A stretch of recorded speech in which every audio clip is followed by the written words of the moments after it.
Bonjour et re-bienvenue pour une nouvelle vidéo. Alors, c'est pas mal ici, il y a de jolis paysages. Aujourd'hui je vais aborder un thème, c'est comment choisir son fourgon d'occasion.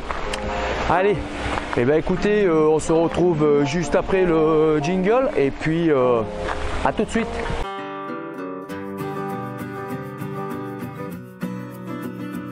Alors dans un premier temps, je pense que le mieux c'est d'aller voir le véhicule hein.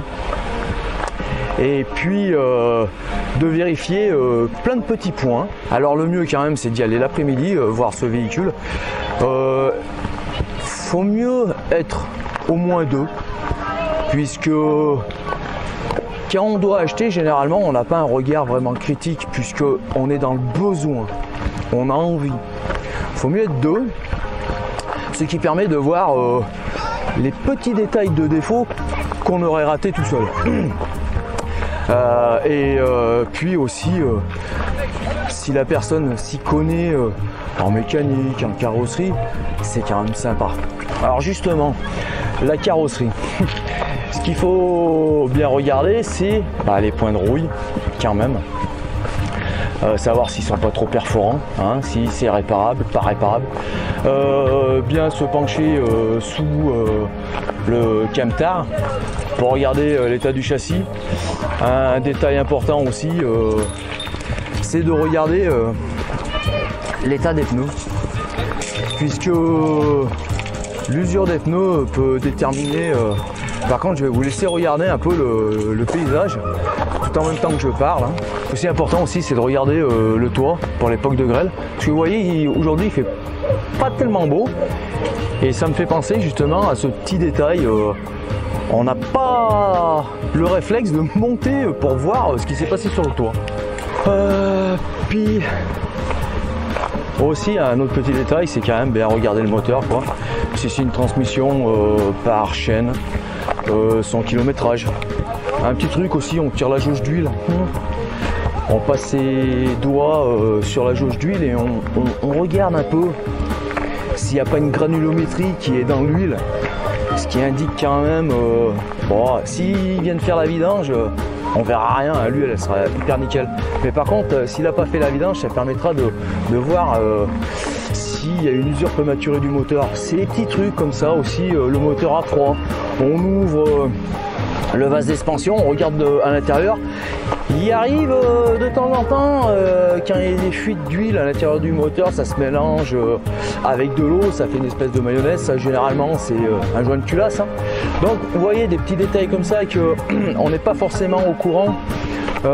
Quelqu'un qui s'y connaît un peu en mécanique, un mécano, un collègue mécano, pourra vous aider hein, sans aucun problème. Hein. Puis, et après, quand même, il était intéressant aussi de faire tout le checklist.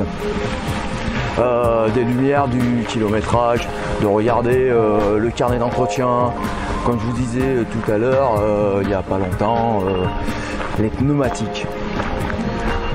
Et après, je pense que il va falloir mettre le contact et puis aller faire un tour.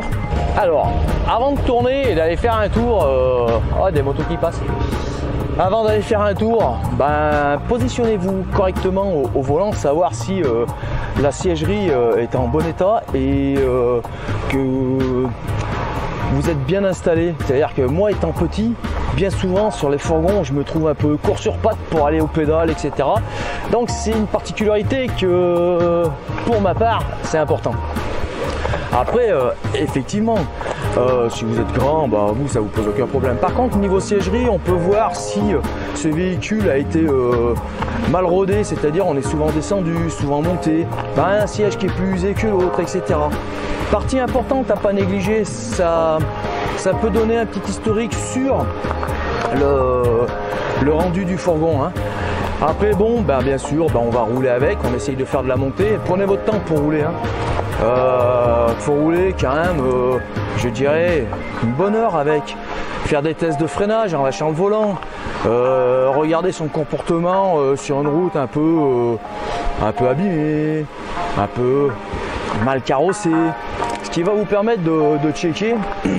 Et puis, une chose importante, quand on roule, on ne met pas la radio. On écoute les bruits bruit moteur, bruit de caisse, une porte qui se ferme mal, un joint qui plaque mal parce que le fourgon a pu vriller durant sa vie.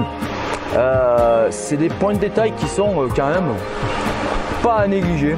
Voilà, donc en même temps de la vidéo, je vous fais un petit état des lieux du spot où je me trouve là. Franchement, c'est relativement sympa, hein. Je pense que je vais y revenir en été là, parce que on peut se tremper les fesses dans l'eau, hein, et puis faire un petit barbecue, hein, pourquoi pas.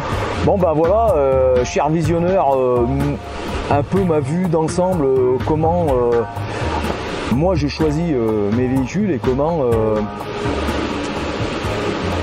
je fais pour acheter un véhicule d'occasion. C'est une technique parmi tant d'autres. Je vous laisse à votre guise de prendre les conseils, de ne pas les prendre. Vous pouvez me laisser un commentaire dans la boîte à dialogue juste en dessous de la vidéo. Si vous avez aimé, vous pouvez partager aussi. Si vous n'avez pas aimé, vous pouvez partager aussi. Si vous n'êtes pas abonné, pensez à vous abonner, puis lâchez un like, moi ça me fait plaisir. Je vous dis à très bientôt pour une prochaine vidéo. Le sujet, j'en ai aucune idée, puisque je suis quelqu'un qui n'est pas du tout ordonné, structuré et qui va dans le bon sens. J'aime la vine life, je vais dans le sens où le vent me pousse. Voilà, à très bientôt, ciao ciao.